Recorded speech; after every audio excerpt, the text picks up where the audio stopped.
And guess what? We never did a like, share, subscribe a single time this episode. I know. I was going to say it, but it's good. They know. They know. We did our No, best. well, let's do one right now. Let's do one right now, and you can insert it comically. All right. Sounds good. Okay. Remember, everybody, like, share, subscribe, comment, and Ring the bell.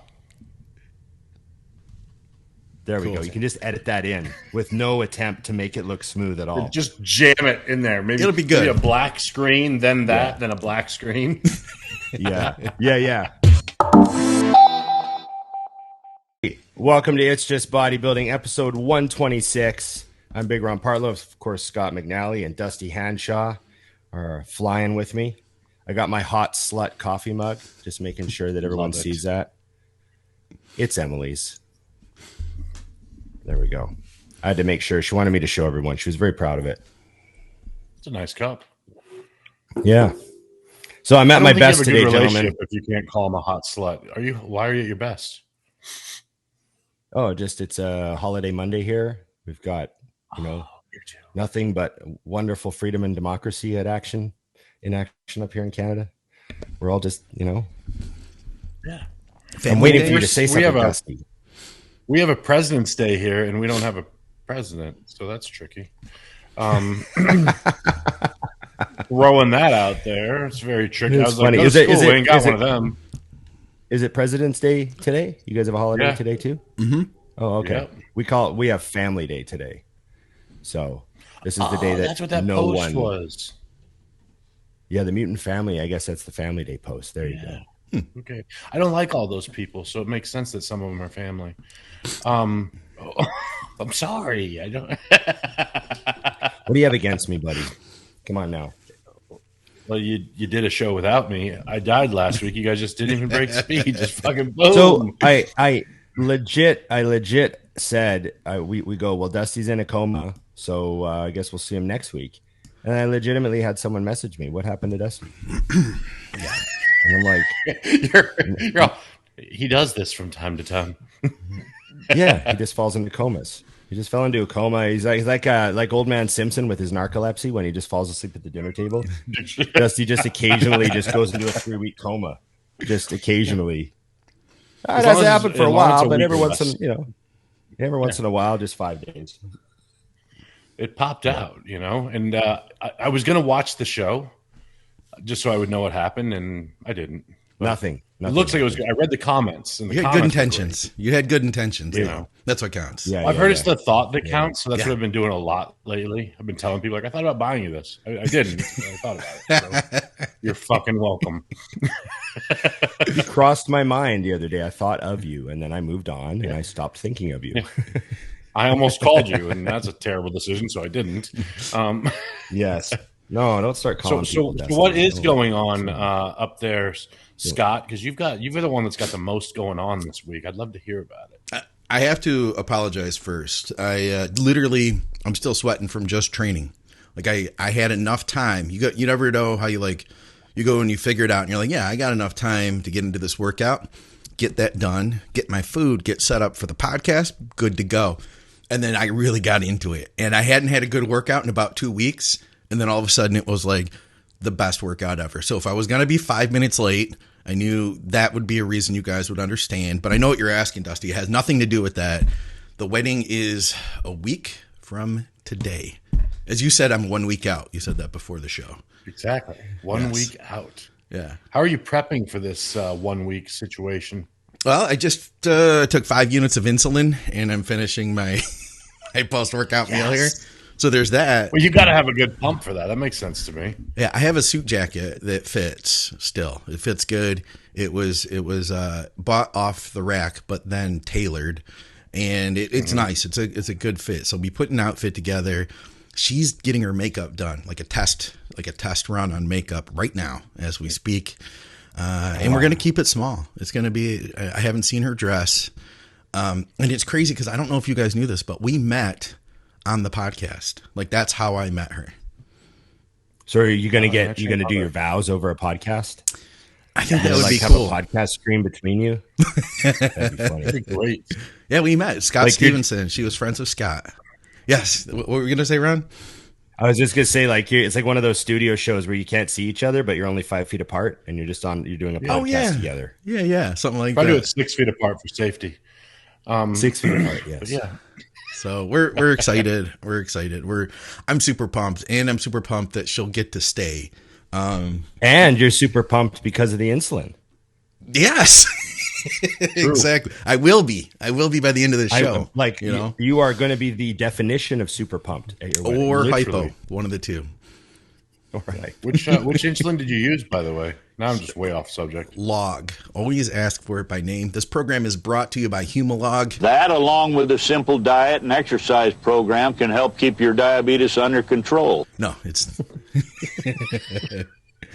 I was listening. I was like, it is? That's great. It's funny. I actually have... I haven't thrown it away. I keep it in my fridge because it's like a little memento. You never know. Also, too, I want Emily's mom to see it and sort of think I'm like a bad person because I just do that. But I still have a vial of insulin in my fridge, a cartridge of Humalog, and it's like expired by like 5 years. Yeah, it's still good. It's still good. Just take a little more. It's super old. It's almost. I think it's like almost full. I barely used any of it, but I just leave it in there. I just like it. Just like opening the fridge, I look in the little butter container and I see this little vial of insulin rolling around in there, and I think, I used to be a bodybuilder. The good old days. Yes. I like it. I can't. It's like hanging something on the wall to remind you of all the good times. But it's just a little thing left in the fridge, just a little decorative item for myself. I appreciate it. I've got a couple tabs of Halo that are very similar for me. Yeah. Just a couple tabs of Halo, just in case. You never know. Probably never. Leave it kicking around in like an unmarked pill bottle in your cupboard for the next 20 years. Exactly. And just every time you clean out the cupboard, he'll move and take it with him. Those 2 tabs of Halo I have left. I better keep those someday. We'll throw those away. Yeah. You never know. I like this balance. I came across like 30 tabs of Anavar not long ago. It was pretty funny. Yeah? They're Did you take them? super expired. Did you take them? Oh, yeah. Okay. Yeah. Good. I didn't like cycle them or turn it into a cycle. I just took like half a handful and then went to bed. And then the next morning I took like the other handful and we just continued on with my life like nothing happened. Ron took like waste, 500 milligrams of Anavar all at once. So I was on the juice for like 36 hours. That's enough to immediately see size. I'm always blown away when I hear that. It's a normal occurrence. I just had this happen the other day at the gym. This guy walks up to me. He's like, he did the double look. Hey, can I ask you a question? Like somebody cares. Shoot, ask about drugs. Go. He's like, is it normal? I started taking tests yesterday. He goes, the strength is unbelievable. I'm like, you started taking tests yesterday? Yep, completely normal, man. You're a beast. And I just walked away. I'm like, that's not how it works. Fuck face. Right. I just say that's a placebo and dedication and excitement to be here all at once. And I'm just glad you shared the story with me. Yeah. It's great. Yeah. Getting a lot of that lately. Yeah. It's interesting. What about you, Dusty? I've got a nice little setup. Here, I have a lot going on. I have to go to an expo for the first time in 2 years. And I forgot how to do that. I had to order all my clothes to have made. Mutant doesn't actually make clothing for bodybuilders anymore. So their largest shirts are 2X, and they sent them to me. And I was like, what do you want me to do with these? So I made some more shirts for the weekend. I'm actually like the one you're wearing. Stoked. You got some 4s and 5s printed up. Yeah. And then I'll just cut them, like always for the booth. Keep it classy. Can't find San Diego. We're having a hard time getting triples for the gym. We can't find difficult to find the triples we want. So it's been. I just found some the other day, but it's been hard. Yeah, I'm a little irritated because I did. I want to do a run of white hats. I've never really done them. So I was like, oh fuck it, let's do some whites. So I tried to order like 50 of them, 48. hats real quick, and the lady's like, I can't find white flex fit like this, the one that I like, because I'm old. We still bend the bill around here. Right. She can't find them. I was like, Yeah. what? I might get that blue you got there, though. That's nice. That's sharp. That's a solid one. I still have to send you one, but you never sent me your new address, I don't think. I just wanted to see you in person and have you hand it to me in the United States. I've actually been trying to get Ron to like just move, Scott. Yeah. I've thrown out ideas. I was like, we could start another gym. I've already started buying equipment for another gym. So like, wouldn't that be sensible? Yeah. Just I like a thought. I like that idea. You know, and I mean, I got it pretty good. I got it pretty good right here, buddy. You do, but you could do both. And then once we lose our freedom, I don't know where the fuck we're going to go because that's not too far away. But at the moment, we're winning. I feel like there's a little competition between your prime minister and our president on who can be fucking dumbest.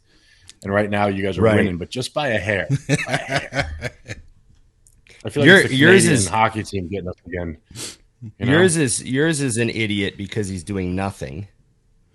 Yeah, is that correct? And ours is an idiot I could go on because he's doing everything the worst possible way. Like, so I don't want to talk Scott, about I this. had It's to crazy. I had to reach out to Ron because I don't know how their political situation works. So I was like, I don't know if this is like a parliament or what the hell's going on here. I'm like, but it seems like everybody hates this fucking guy. So Ron had to like break it down for me because as if you don't know anything, it seems like you could just overturn it. Okay. You know, because it literally feels like everyone is against him. But once Ron broke it down, I was like, oh, kind of like here, just shady enough to be fucked. Yeah. Yeah. You know? Yeah. Still a lot of people support him. He panders to his base, and there's still a bunch of people here that there's people here that don't want mask mandates lifted. Yeah. Like it's like safety, like they are ready to just be safe forever, and they love him. And there's a lot of bullshit going on up here. So there's a lot of fucking crazy lunatics on both sides of this issue. And, but at the end of the day, he handled it terribly. He handled it the worst possible way. Like he did a bunch of stuff that has done damage to the country long term. Like he has destroyed the trust in the Canadian banking system from a world perspective for probably the next couple of decades. Like our banking system has been damaged by this. The rest of the world doesn't look at our banking system the same today as it did last Wednesday. Can you imagine? We just lock up money whenever we decide. Yeah, undermining security and the financial functioning of the country, like foreign investment and stuff like that. There's going to be all these ripple effects from what he's done that are going to be extremely expensive for the country long term. Mm-hmm. I'm not even he did like 6 things this week that are terrible, fucking terrible, but. Like the actual like arresting of the truckers and stuff, that's one that's like bad right now, handled poorly, mismanaged, etc. Yeah. But it's actually like probably one of the least of the worries of what he's done, because like the long-term ripple effects of the division and the legal precedents that have been set and stuff like that, even the Communist Party of Canada, think of this. The Communist Party of Canada has come out against the Emergencies Act decision and against the use of force to remove the protest, because even the communists know that if you make protest illegal, you can't have union uprisings. And of course the commies don't want to prevent. Yeah, they need that. They need that. That's part of what that whole, what the commies like to call working class revolution stuff. They need protests to do that. So even they know that you can't make protests illegal. And, whoa, this fucks up us. Yeah. So, when it's crazy. It's crazy. Even the commies are like, this is a bad idea. So I don't know. You ran I'm ran not this by opposed. absolutely nobody. Yeah. It's just, I don't know. There's just a bunch of shit. Like, I'm not even really that stressed about anything that's what's going on. We've got a lot of amazing people fighting the good fight, and you know, it's just, I don't see how his government survives this. To be honest, like, I think there's been so much damage done to him in the situation and the country in a whole, on a whole, that I just don't see how his government survives this for much longer. So I sort of have confidence that something's going to give, and you know, but I also try to be very positive and, you know, try not to be pessimistic and, you know, focus on me, trying to be a better me. You got a hot slut. That's me cup, unraveling, so by you're the good way. to go. That's me unraveling. Did either one of you guys put up a question box? You guys got questions? Does Scott have some YouTubers? Question I've box. got some. Yeah, I've got some stuff from YouTube from last week, actually. Okay, Let's start with we can do those. some of that. All right. You remember? So last week, Dusty, you don't remember this, and you didn't watch, but last week, Ron and I talked about this guy who did a really dumb thing with the leg press. Like, he loaded it, very small guy, loaded it all the way up, unracked it, came down, crushed him. Okay. And we had people comment that were like, I really like hearing about people doing stupid things in the gym, especially when it lands them in the hospital. And we had this question that kind of, I think, sparked from Bryce. He says, if you're taking questions for next week, what's the most dangerous thing you've seen in the gym? I feel like there must be some stories. And I figure between Ron, owning a gym, and you guys both having been in gyms since forever, you both have to have something. You already heard mine last week. Oh, I've lost. So one thing that comes to mind, I got one that just jumped to mind, is I remember seeing a guy. So I understand people love to, be cool for Instagram and be tough and all that. And I get the go to battle in the squat rack thing. I used to do it. But looking back on my career, in hindsight, taking the safeties out of the squat rack or purposely squatting outside the rack isn't really a good idea for any reason. And I've seen people pay the price in a very bad way for that. So when I see guys like, 6 plates for reps, but I like to pull the stoppers out, so it's do or die. I'm like, hey man, I get it. I get it. I trained like that. Not the 6 plates, but I squatted like that, where I used to pull the stoppers out and throw them on the floor when I was young. Fuck. But looking back on it, I've seen some stuff that, man, that's the dumbest. You shouldn't be doing that. Because Right. I saw a guy unlift. He lifted 4 plates up and backed out of the rack. Like, he was trying to squat out of the rack on purpose. Mm-hmm. And he backed out of the rack and he hooked his heel on the ground. Oh God. And he fell backwards, but he tried to compensate. So he wound up landing flat on his ass and his face went between his knees. Oh shit. Oh God. And the 4 plates came down across his back and actually hit the floor, because the bar bent over his back and it hit the floor. Oh, fuck. And then sprung off of his back, because he sprung up and hit him again. Flew backwards. And he just laid on the ground. He got up, but he was fucked up. And he went and was laying down with ice on his back. And then he left with his friends. I remember that. That guy could have wound up in a wheelchair. Oh, for sure. So that's one of the, I remember that was the thing where I was like, oh my God, that could have been one of those things, where that guy's done. Yeah, for sure. Well, plus it's not anymore. This is what's funny to me about the whole do or die thing. You miss either way. The racks don't make it go up. It just, there's no makes it there's so no you can actual get out of benefit. it. Right. You know what I'm saying? So that doesn't make sense to me. So the dumbest thing that I've seen was someone who decided to use a exercise ball as their bench for dumbbell presses. And people don't realize that exercise balls are rated for weight. So Right. man, I think it's just a stability challenge.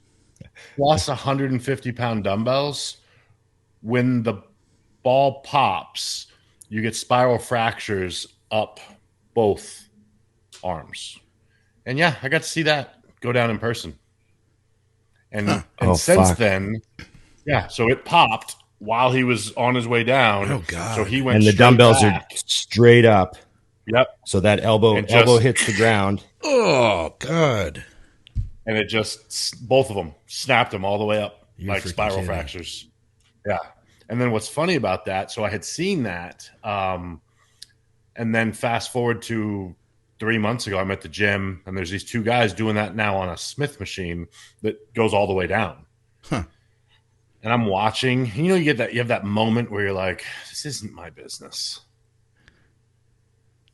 But I also can't like let this go without saying something. So I walk over and I'm like, hey guys, I don't mean to be that guy, but I've actually seen one of these balls give out before. And when it does, you're fucked, right? And they're like, oh, it's cool, dude. We do it all the time. And I'm like, okay. You did you tried, Yeah, I threw it out there. But the funny part is like if that were my gym or a friend's gym, I would go to them and tell them, so they would tell them they have to stop it.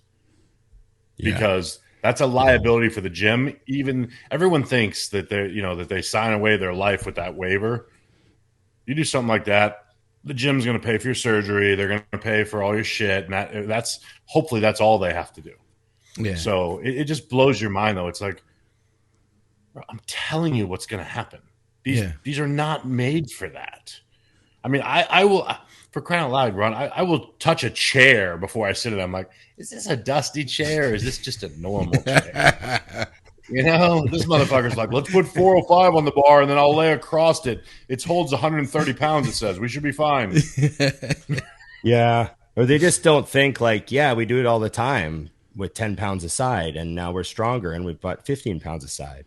Yeah. And then next week we go 20 pounds aside, but we do it all the time. It's just baffling to me, the things that, because I could see if someone said this to me, I'd be like, ooh, I didn't think about that. Not to mention, you're on a Smith machine. You've defeated the purpose of being on the ball anyways. Yeah, the stabilization challenge is over with. Yeah, I'm like, nothing about this makes any sense unless you just prefer the cushiness of a ball. Like, I don't know what you're doing. Right. This is down to a chair preference, essentially, is all you're telling me. Yeah. He's like, it looks better for the gram. It's probably what that is. I think I've got like a training question here. I think I'll just pull this up, see what he has to say. There weren't a ton, by the way. So after this, if you guys have anything, he says, been loyally watching your show for a long time now. Thank you for what you do. Got a question for the next episode. Oh, he says of drugs and stuff. So he's asking a question. That's okay. Drugs and stuff on this show. He's not going to get Dave's answer. He's going to get Ron and Dusty's answer. That's too bad. He's in the wrong upgraded chat. answers right there. That's great. How does one tell when a given muscle group is recovered following training? I normally train 7 days a week doing a push-pull legs split. Did he say train 7 days a week doing a push-pull legs split? The answer is you're not there. You're not recovered. I'm done. Yeah. He says usually. Yeah. The soreness, if anything, is gone by the following training day for any muscle group. I recently took off for a 7-day vacation and didn't train. Now I'm back. My chest is still sore for 4 days after. Is lack of soreness a function of recovery, or is it more a function of tolerance to soreness? I remember we used to think that soreness was directly linked to whether you had a good workout or not. I mean, Let's be honest. An entire generation of bodybuilders used to be like, fuck, my back's not sore. That means I didn't hit my lats properly, right? Yeah. And we've talked about how now in hindsight, we know that soreness is definitely a good sign that you're targeting the muscle, right? If you train back and your lats are sore, and your traps are sore and all your back muscles are sore and your biceps and rear delts aren't sore, then at least you know how to train like mechanically, right? And you're loading the muscle and exhausting it and all that.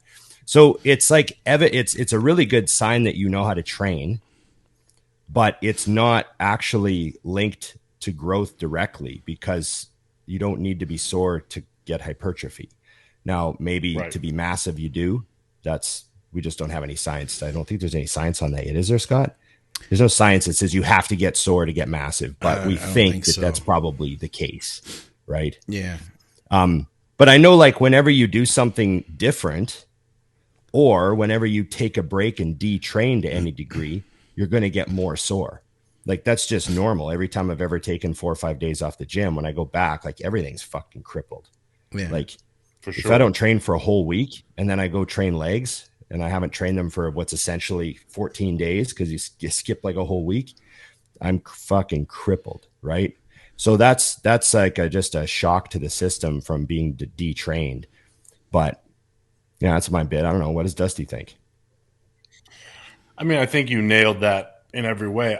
Soreness, I don't like to use as a gauge because, like you said, I mean, here, you could come train with me if you've been training forever on a similar style, and you'll probably be a little sore if we train back, let's say.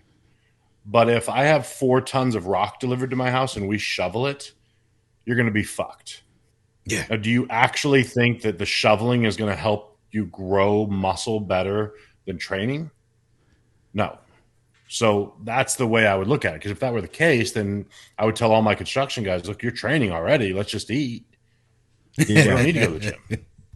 You know, Same with cycling for a pump. Same, yeah. Yeah. So I really think that you get a crazy pump on the bike, but the mistake that people make is they want to make, especially now with the internet, we want to make it complicated.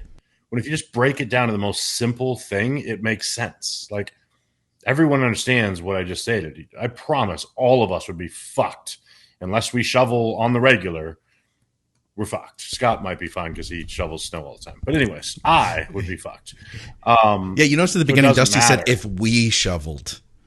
Dusty said, if we shoveled. I don't think there's a we in Dusty shoveling. I don't know. Well, the way that I like to shovel, I'm more of like a foreman. Really? You missed this spot over there.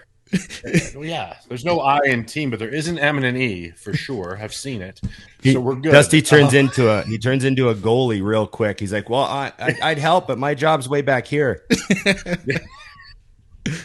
I'd help way up there at the front, but I'm just I got my job back here. Like, you know, I'm not supposed to cross this line right here. It's not good here." But yeah, and then the other thing I was just going to add for argument's sake is you're absolutely hurting your gains if you're training 7 days a week. Yeah, So he's got to take a day we've been off. into that. He should do a 3-on-1 off. Yeah, at We least should try 3-on-1 off for a while. Yeah, it's amazing to me that anytime I decide, like, okay, I'm really going to grow, the first thing I do is I'm like, okay, we got to go back to 3 or 4 days of training a week. Just cut it way back, and it's immediate. It's like, oh, there's that growth. And then you're amped to get in the gym, but you're also ready for the day off every time. I'm only training 4 days a week right now, and it's been amazing. You know, I told you guys I was like, I'm going to push up for the Arnold. I put on 12 pounds in like 6 days as soon as I started eating and no kidding. Less into the training. Yeah. Like, what does that put you at then? I was 296 yesterday. Holy shit. It was I haven't seen you. Very I haven't, well, when's the I've last been over time I actually saw 280 you, in Dusty? years. 2019, because you did not come to the Arnold in 2020, which was the last. So was it 2019 trip I did. Olympia? So 2019 Olympia, is that it? Mm-hmm. Fuck, Yeah. crazy. Yeah, it's been a long time. Yeah. We're getting back to business now. We're getting the band back together, and Scott's not even coming. I know. I'm bummed, but it's for a good reason. So It is a good reason. when do we get Dogs. are you going to come like to one of the big shows like maybe the Olympia and we get, you know, maybe you have a couple of extra press passes that you just throw us so we can walk wherever we want? I'm looking forward to that day. If I could we need get that. to the Arnold, I didn't even set it up, but I could have gotten us. By us, the only thing is usually it's only like 2 people that they'd let me, like me and one other person. Well, that was perfect, because if it's us and you're not there, then it's. I know, gone. but I would have had to have applied and everything already. Anyway, You you guys didn't apply have yourself for Mutant. this situation. You guys have Mutant. You've got Mutant. Will Yeah, take care we'll of get it all. tickets. You'll take we care will. of Hey, everything. Dusty, Are you with anyone? Like, are you bringing the woman, or are you like? Is there anything going on? Are you obligated to do? This is strictly bodybuilding trip. This is So it can be like the Dusty and Ron show. Absolutely. Yeah. See, I didn't know if you and me were going to be able to like hang out a lot, or if you had like a bunch of shit to do, or you had people to see, or whatever. I literally, my plan was to do the show and have fun. That's my okay. Well, let's a celebration weekend. Let's make a deal now. We got to go. Is it a Friday night prejudging? I don't even know what's fucking going on, dude. Usually it used to be. So I would assume. Yeah. Are we going to go to the whole show? No, wait. Prejudging is it Friday night? I'll look it up while you guys are talking. I'll find out. Okay, well, let's make a deal that you and I will go to the finals together. I'm good with that. For sure, at least. Okay. Absolutely. Deal. Yes. You and I will go to the finals. We'll get a couple of tickets, whatever fucking tickets we get at the booth. I mean, we're a main sponsor. We should get some decent tickets at the booth. Oh, forgot about that. Right, Thanks, Jim. Yeah, awesome. Plus, so we should have a couple of decent tickets sitting around. So let's make a deal to go to the Saturday night show for sure. And then I want to go eat at that fucking, remember that? So there was that all you can eat. No, not all you can eat. It's like family style Italian restaurant that Rich used to always want to go to. Fuck. I don't know which one that is, but I'm down. Yeah, we got to go eat there. I've never been to that one. I always just go to Mitchell's because it's right there. Oh, what's Mitchell's? Steakhouse. Okay, just like we can do that too. There's plenty of nights. Okay, so men's open bodybuilding prejudging will be held as part of Friday night finals for the first time in 2022. So yes, and then all other IFBB Pro League prejudgings will be held at the Arnold Expo stage. So they're going to do Arnold Expo stage prejudging for everything else. Then Friday night will be the men's, it sounds like, open prejudging. And then, yeah. Wait, are they doing the strongman? Okay, yeah, because it says there will be no dedicated prejudging event at noon on Saturday, which is usually what they do. So yeah, men's. Which is good because it always fucks up. Yeah, so Friday will be... Friday night will be men's open prejudging, then fitness, figure, and classic physique finals. Then Saturday will be men's open bodybuilding finals, men's physique finals, bikini finals, and wellness finals. Wait, so there's no 212 at all? No, but they hadn't done it for a few years. And when I talked to Mike Davies, he was part of like the selection process. He said that they weren't getting enough entries for it was the problem. So they were actually like reaching out to people, and being like, "Hey, would you do the Arnold this year?" And so they decided to cut it. That's interesting. That is very interesting. With all those fucking 212ers, they must not pay out or something. Yeah, it must just be a prize money thing that they don't get enough people to enter. Because that's wild. I mean, who wouldn't want to win the Arnold? Yeah. All right. Let's do some questions, shall we? Especially because it used to be like Jose and Eduardo Hide and all those guys doing it. Eduardo and everyone's showing up. Yeah, that's weird. Yeah, it was like it was the Olympia minus Flex every year. yeah, pretty much. Everyone else pretty much did it. Okay, I like this one. I know we've answered a couple times, but I want to get particularly your take, Scott, because I know you've kind of quietly done this very well, and a lot of people I don't even know how you did it. What is the best way to grow his personal training business that he just started? Oh, you train a lot of clients actually, and you're not like jamming it down people's throats out there. So how did you do it? You mean personal training, like in the gym, personal training? I think it's online, but okay. I'll say in the gym, personal training is you buy a whole bunch of equipment that you want yourself, and then make a few spare hours during the week that you can train people on it, so that you can write that equipment off when it comes time for taxes. Genius. Yeah. Ron did that by buying an entire gym. Yeah, I like that. He only bought a gym because he liked the convenience of X Club or whatever it was called. Was it X Club? What was it Yeah, called it was before? X Club that we were training at. Yeah. X Club. And he was like, well, this gym can't disappear, so I'll just buy it so I can put my own equipment and have my own gym. That's I how was it really went down. I don't extraordinarily care what he says. an extraordinary amount of motivation was the location of that place. Yeah. Of course. Because I worked a block away and I live 5 minutes away. And he had to pass And it I'm like- to get to work or to get home. Literally pass it on the street. Yeah, it was a joke. That's and then cool. to There's go not to an the additional next turn best other than gym- going into it. Yeah, like the next best gym is like a 20-minute. At the time was like a 23-minute drive in good traffic, like 40 minutes if it's bad. Like fuck. So that's like just added to your day suddenly. Boom. You're like, oh shit. You know, it's funny. You know, And if Ron I was a 9 to 5er too, so he literally would be driving in traffic. yeah, That's a 40-minute drive every day after the gym, after work.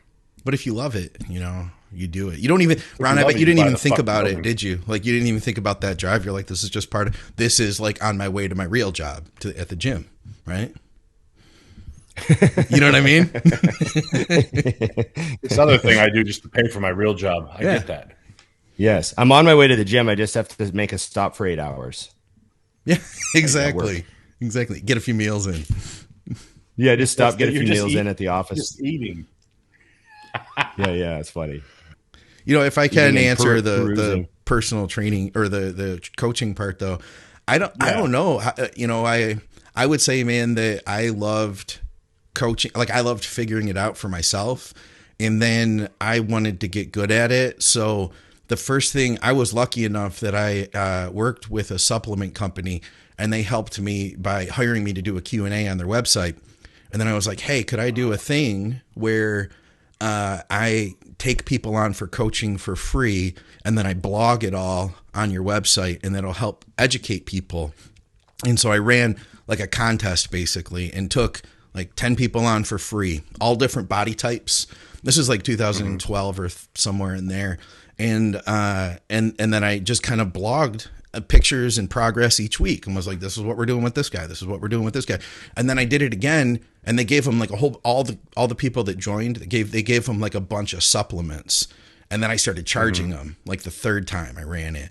So then I made enough money where I was like, okay, you know what? Why don't I?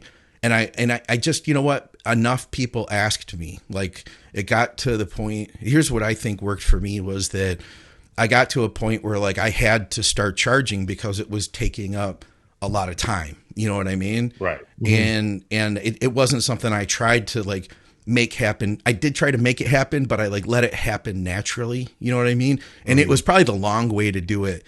But it honestly goes back. Like I credit in part, I was sitting on my couch listening to Dave Palumbo when he was on MD. And he said specifically, he was like, if you love something, do it for free and it eventually will pay. And I was like, okay. Right. And I just started doing that. And that's how it started. And I was like, I don't know how I'm going to make money doing this in like 2007 or whatever. And I was like, but eventually it's going to make money. And it slowly but surely did. Before you know it, like I made a few $100 a month here and, you know, something else happened. And I feel like now my whole drive is like bodybuilding has done a lot for me in my own life, like help with motivation and, you know, all the shit we all get, you know, and I want to be able to help other people have their own versions of that experience. So it, you know, it helps me like fulfill my life mission by helping other people be successful in like having fun. You know what I mean? So it's like, that's, I really try to just keep it that pure thing. And you know what? I don't coach a ton of like pros and stuff like that. It's mostly normal people, but that's my long-winded version of it. And I like sharing that story too. So I appreciate you guys listening. No, I do. That's I do. cool. That's good advice. Well, I think it's a great way to put it out there though, because I was curious too on how you got it rolling. Because I think most of us went totally different routes to get to the same place.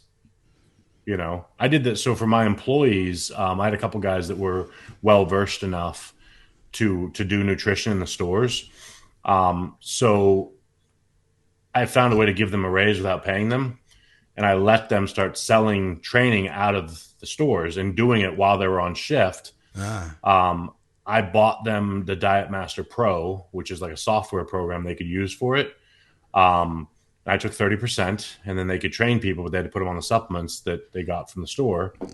They had income. I got money coming in, and that got, I mean, one of my guys does it full time now. He doesn't even, he left after I sold the stores, but all he does is train people, and he built it up sitting in the back of the store, off of the clients that were coming in to see my stuff, That's cool. It's cool you were able to support them too and kind of make it a mutually beneficial thing where it's like, hey, and I'm sure you didn't get rich by them using your supplements, you know what I mean? But it's like it did in turn help with your business as well. That's cool. Oh, for sure. Well, they're more locked in, and plus it's a bonus. Ron, it's like if there's a way to be a benefit to your employee without it directly hitting you. It's like I mean, I could pay you $2,000 more a month, but I don't actually pay you that. These customers do. Yeah. Right. So and I mean, I know that way. when you work in a supplement store, I know too, because I worked in a supplement store, but there is a lot of downtime. Like if there's no one around, the shelves are clean.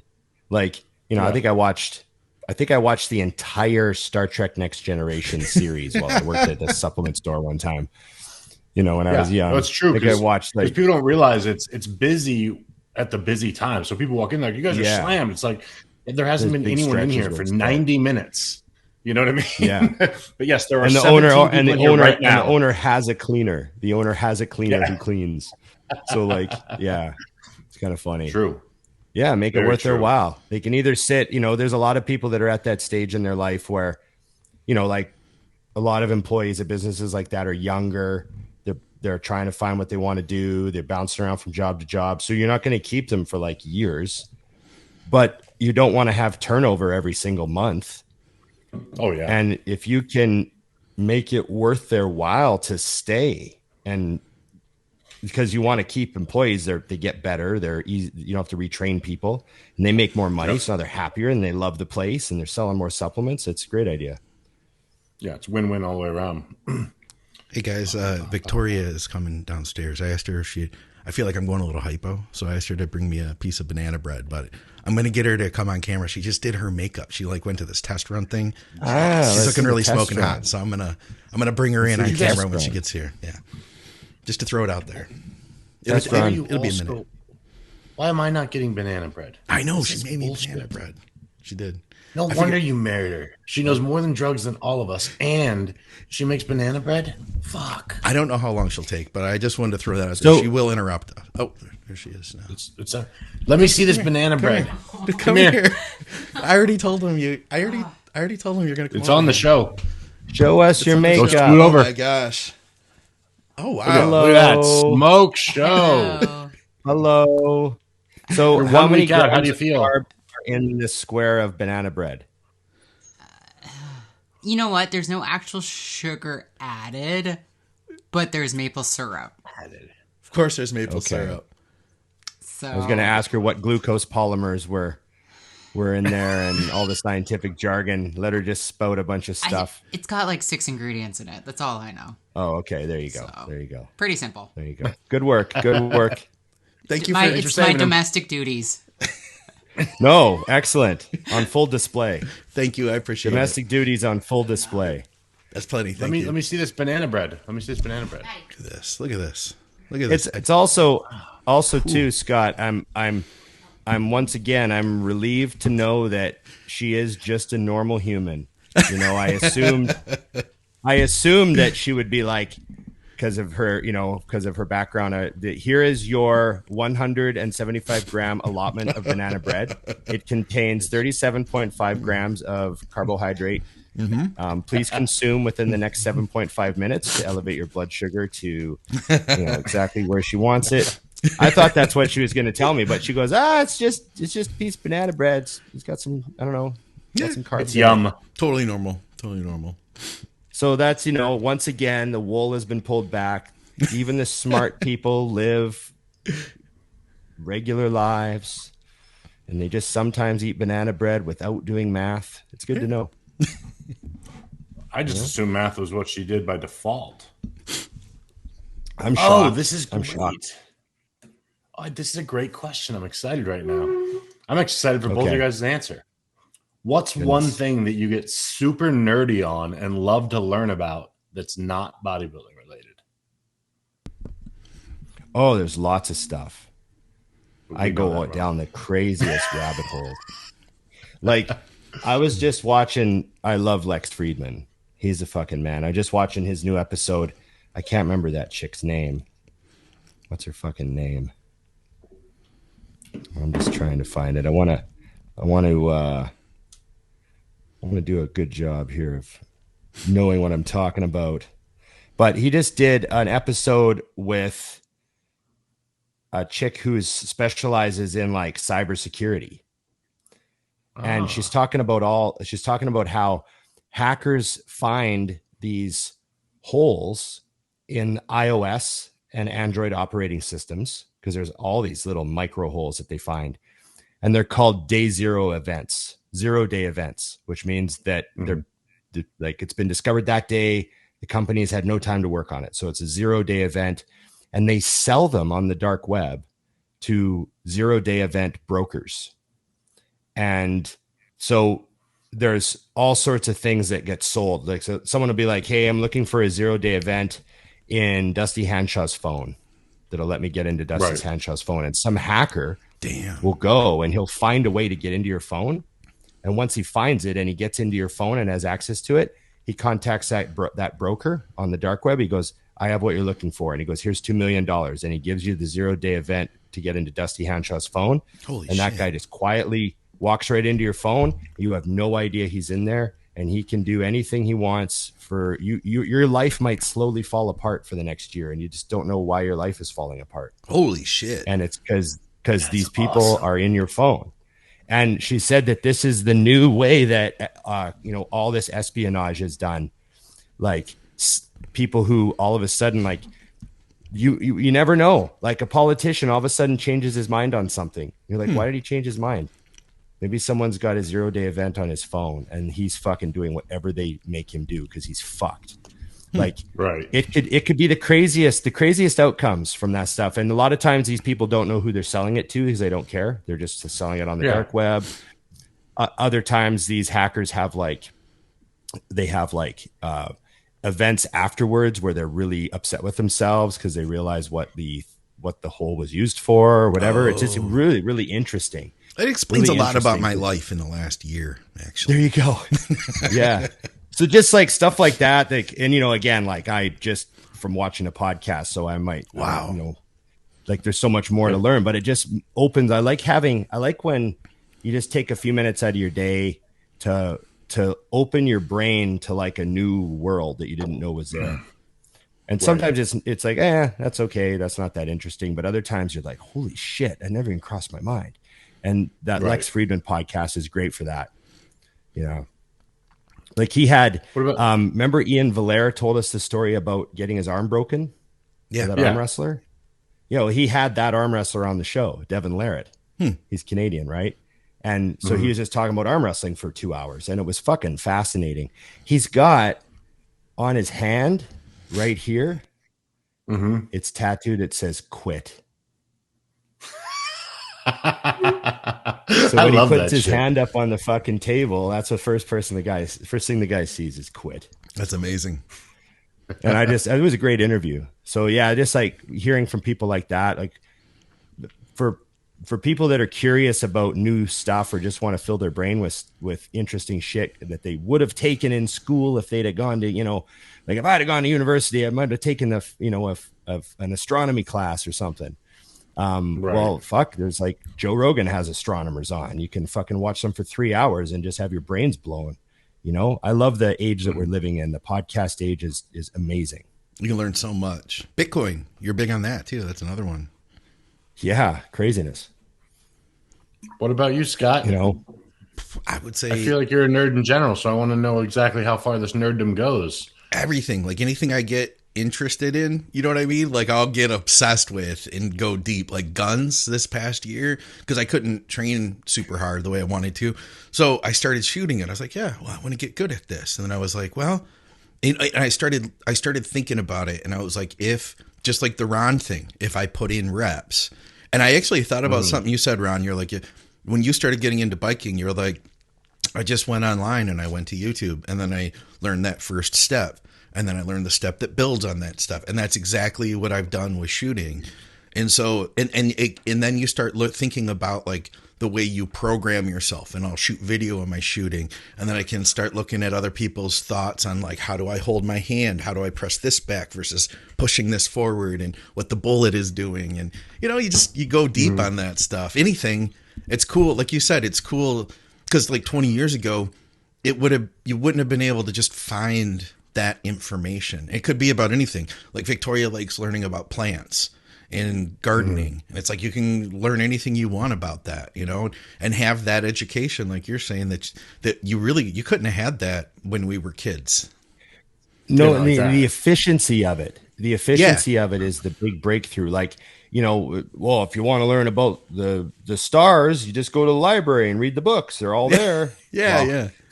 That's like 10 years of library research. But like, you can watch a 3-hour interview with Neil deGrasse Tyson, and it's like literally the equivalent of sitting through maybe a month worth of his lectures at university. Right. Like maybe there's people that go see him at university every Thursday for 3 hours and they have a class, right? Yeah. Well, he does 3 hours on Rogan, and he kind of compresses it and blabbers about it with great passion for 3 hours. And it's almost like you took like a university course from him at a relatively high level that's been like, and then some people are really good at just dumbing it down enough for you, but not to ruin it, right? So it's still accurate and still applies, and you still are left with an understanding of it. It's huge. It's a huge difference from just reading the books. Go read the textbooks. Yeah, I'm not designed for that kind of shit anyways. I would zone out as soon as it's not something I know, you know? Yeah, there's no pictures. Where are the pictures? This is ridiculous. Okay. I love the start of this question. That. I thought that was a gold question, because I think it's, I find, without even getting to depth, I'm obsessed with anything that I am listening instead of talking.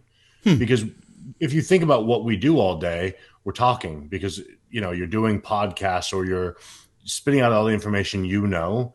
I love finding something new that I'm doing, and I like to like make an announcement. Like, I have no fucking idea what's happening. It's freeing. Help me out. You know, like when I just started the cigar thing a couple weeks ago, and a friend of mine was like, just come with me. He's like, it's chill.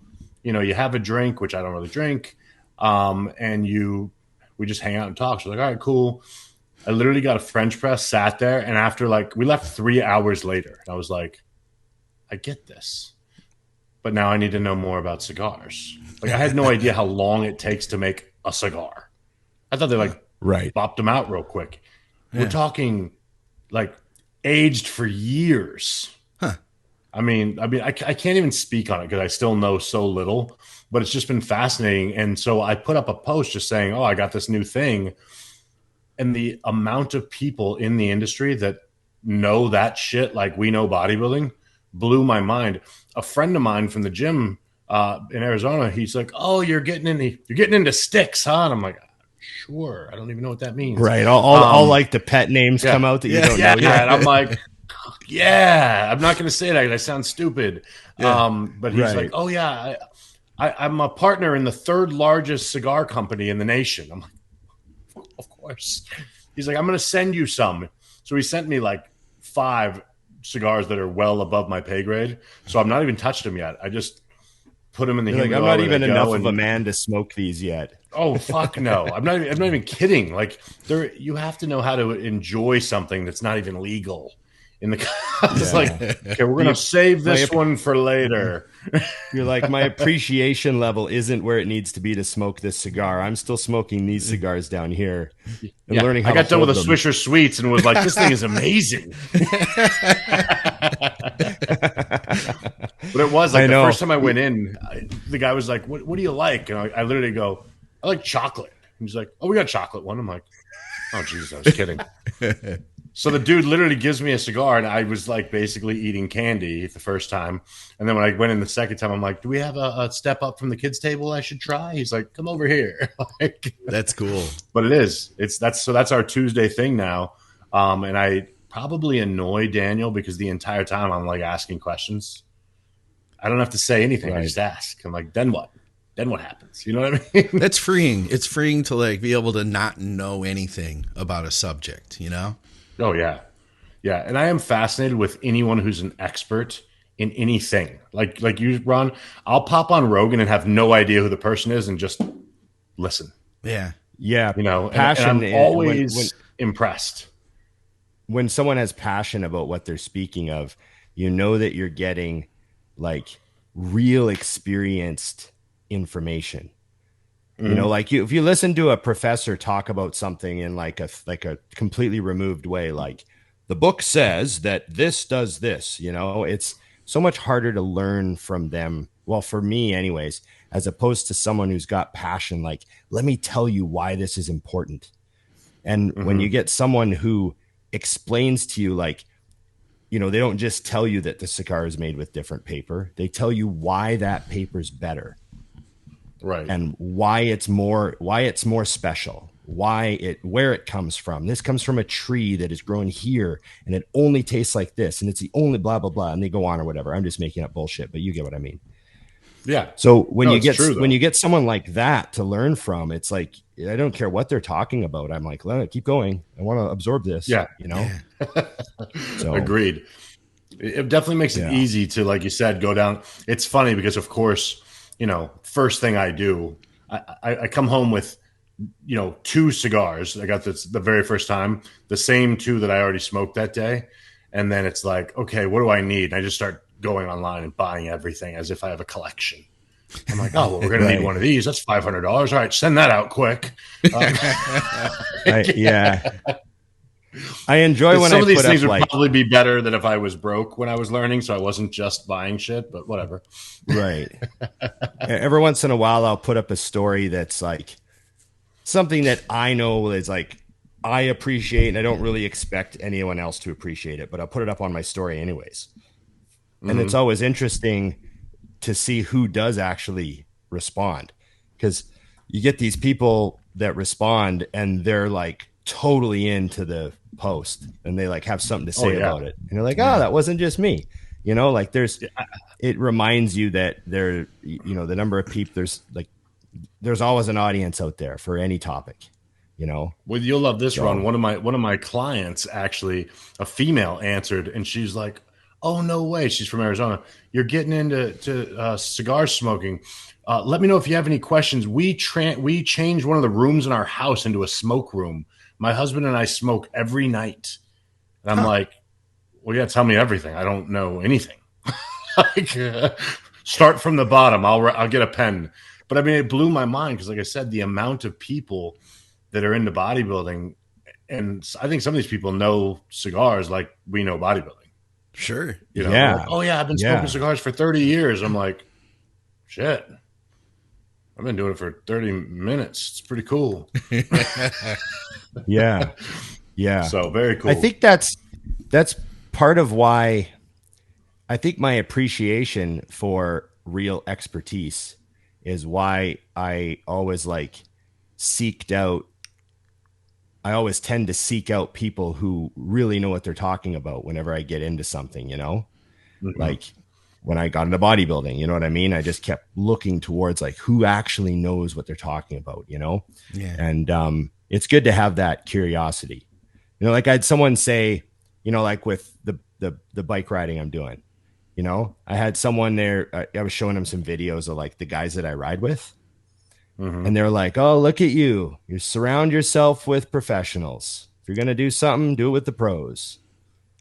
Yeah. And I kind of thought afterwards, I'm like, actually, that is what I do. That's what I believe you should do. If you want to really have the most fun and learn the most and absorb the most, that's what you should do. Go find the pros. Right. And I kind of laughed. I'm like, oh, I guess I did do that. Probably, you know? Should have realized in hindsight, you've done that in everything you've ever done. Yeah. Right. Every time you move somewhere, you're like, okay, where are the highest level people in this field where I live now? I have to find them and train at that gym, you know? Yep. So, yeah. Yeah, no, for sure. That's my advice. You can support our programming by shopping with TrueNutrition.com. They're our title sponsor. They've supported us for a number of years. They have awesome health and performance supplements. You can ask Skip or Dusty or Scott Stevenson, all about True Nutrition, and they'll tell you how good of a company they are. Hardcore bodybuilders have trusted them for over 15 years now. Use our code THINK. You'll get some savings. You'll support our programming. If you're in Canada, you can shop with supplementsource.ca. They have highly discounted supplements, discounts on bulk orders, and free shipping over $99. Check them out. And finally, you can directly support our programming on Patreon. I'll have links below for Patreon and everything else. We're taking more questions over there, and I appreciate everybody who's already helping to directly support our programming through our Patreon. All right, guys, thanks for hanging with me. Let's get back to the show. No. Look at Dusty being judgy. I had multiple people ask. So, what do you guys think about the Nick Walker situation? Oh, good for Nick. I don't know any details other than, like, did they ever say why he left with, like, him and Matt aren't working together? Was that final word ever given, or did they just kind of move on and not really acknowledge it? Because I really don't pay attention to, like, gossip. Yes, the problem is I don't care, so I don't know. Yeah, and it's like not my business, right? And I also like don't care about other people's, like, you know, I just want everyone to kind of, like, I just hope Nick fucking moves on and does awesome, kicks ass. That's all I care about. Yeah, I feel the same. Like, I don't know that they put it out, but I actually don't watch. I just thought that when Fouad signed him, it made perfect sense to me. Yeah. Oh yeah. I was like, well, yeah, you guys are already working together.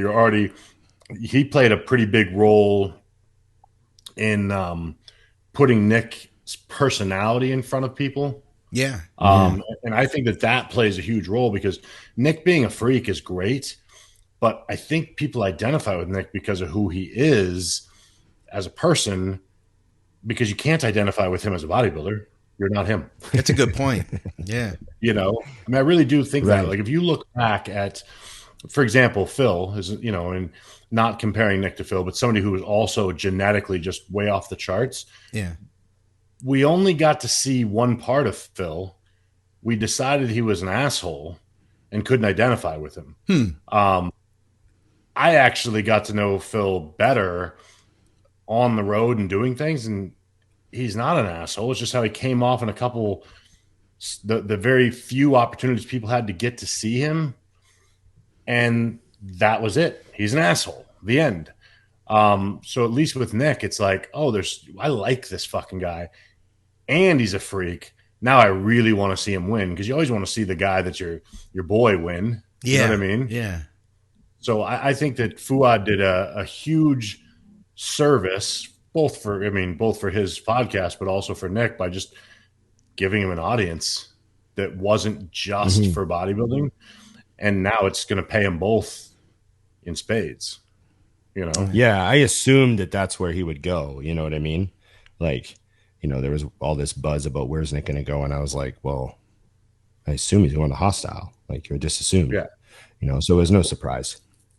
Well, don't you think, I mean, I was telling somebody the weekend, I'm like, the two biggest names in bodybuilding are Nick Walker and Chris Bumstead by 100 million miles. Like, and I'm not saying that they're the best, but you can't tell me that between 18 and 28, those aren't the two most popular guys in bodybuilding. I would agree. I would think it's by a landslide. Yeah. You know, probably. So good fit. Probably. You know? Yeah. So, yeah, I thought it was good. But we had multiple people ask, so I figured we'd at least toss our opinion in there a little bit. I just told Nick, I said, hopefully there's lots of yachts in your future, because, you know, Fouad wants his yacht. Well, I think it's also going to bring Fouad one step closer to moving out of Canada. I'm surprised he's still there. Yeah. You know what I mean? Florida is just calling his name. I know. It's calling him. He's ready. Yeah, he's got a good setup where he is. He's got everything there. He's got his own gym. He's got a good setup. But yeah, you never know. Probably. Yeah, I had just heard that he was getting the itch. I don't consume. So this is funny. I don't actually consume anything bodybuilding related anymore. So I don't like watch podcasts or anything, because I like to go learn shit I don't know anything about. So I don't really spend. So people will tell me, they're like, "Oh yeah, Fouad." I'm like, "Oh, he does." I had no idea that he was considering that. Dusty's trying to bring everybody out of Canada. You notice that, Ron? Yeah, He's no, like I trying to know. lure you. He's trying to bring All of my Fouad. favorite people, I want to bring them in. We got You know? Victoria now. We're on a roll. Ron's next. That's the thing, though. You've already one up me. Like, you've already brought one over. I'm over here. I still got my fucking lure in the water trying to catch one of these bastards. Scott 1, Dusty got nothing. 0. Exactly. Fucking exactly. And she makes banana bread. Sorry, I got distracted. Where are we? Okay, I don't get that. Don't get that. Oh, very specific. I love that this is on my question. Ron's favorites and least favorite things about rest day. Huh. Only you, Ron. Oh. Scott, we don't give a shit. Dusty, we don't give a shit. My least favorite thing about rest day is that sometimes I kind of feel like my schedule gets my comfortable schedule gets a little bit messed up on rest day, because I like that whole 4 o'clock to 6 o'clock window where I know I'm going to be training and it's fun, So sometimes I'm in the gym, like just hanging out at 4:30, 5 o'clock, 5:30, and I'm like, it's weird. I'm like, I should be in the action out there on the floor. You know what I mean? So I was like, sometimes. But then my favorite thing is I usually have a little more time to ride my little bike. There you So go. I usually get a session on my rest day. So it'd be kind of like working out pretty good. So I do a 2-on-1 off at the gym. So I've been able to like kind of get out every third day for an hour. It's been good.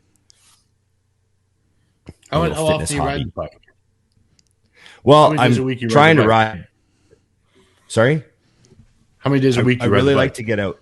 I really like to get out twice, 3 times if possible.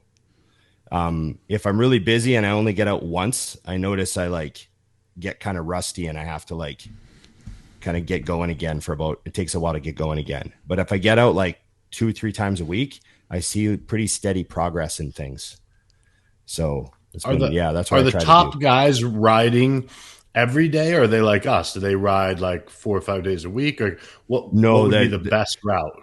Yeah, the top guys are riding 6 to 8 hours a day. Wow. Yeah, they'll do like 3 hours in the morning. They'll do 3 hours later in the afternoon or in the evening. Easy.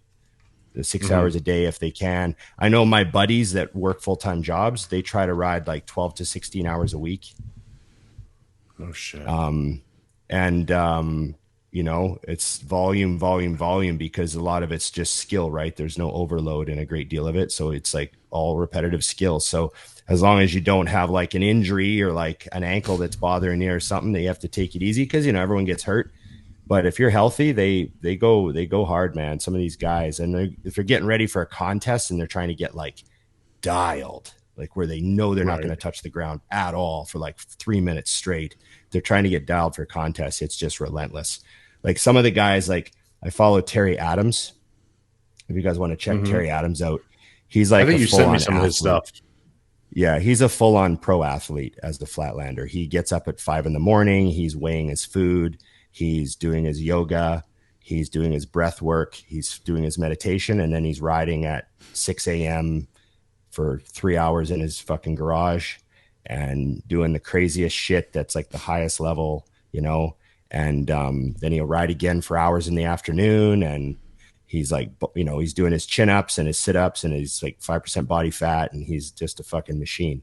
So there's guys like that out there. They're full-on pro athletes. Yeah. He's doing the juices, he's drinking the fucking greens juices. They juice too? Nice. Oh, they fucking, they juice too, right? They juice too. Yeah. They're all juicing. But yeah, like I think it's funny there's that riders like that. They have that. That have that obsession. Yeah. It's funny, guys. I saw a thing today.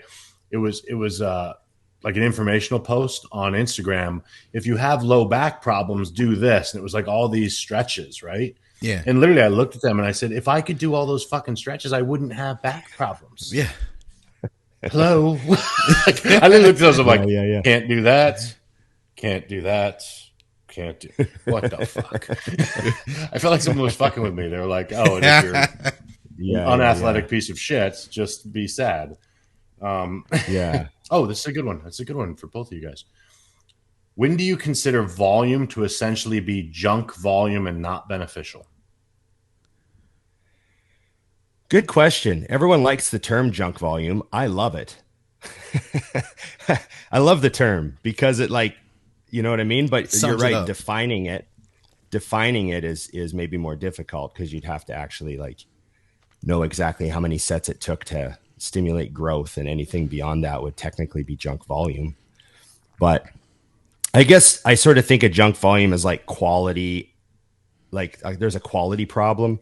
Like, okay, let's say you do you hack squat and you do, 2 working sets to failure, and then you do some 20 rep leg presses to failure, and you do, 1 good working set there, and then you do some extensions to failure with a drop set, and then you do 100 reps of body weight walking lunges.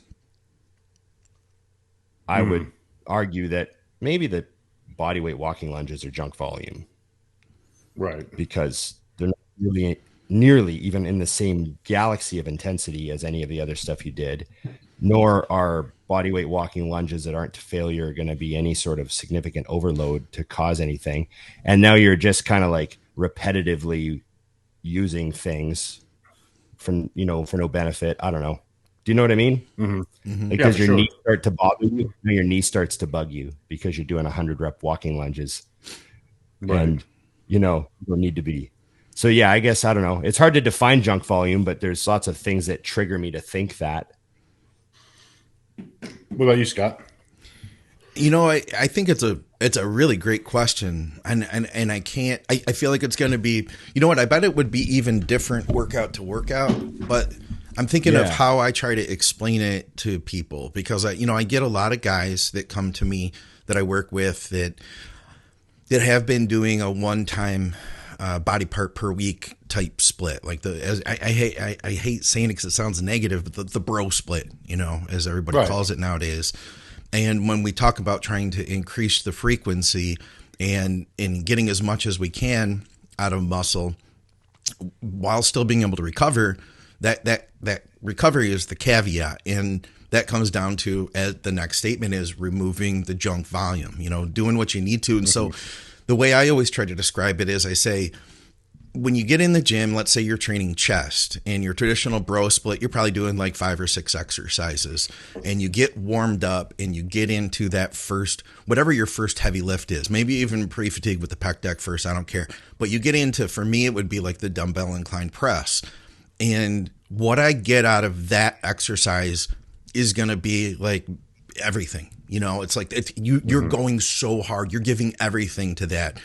Now, if I were to do 4 more exercises, let's say I, go to flat press, and then I go to hammer strength press, and then I go to hammer strength decline press and all that, somewhere in there, those exercises, I'm not giving the same as I was to that first press, that everything was like all out and I'm pushing with everything I have.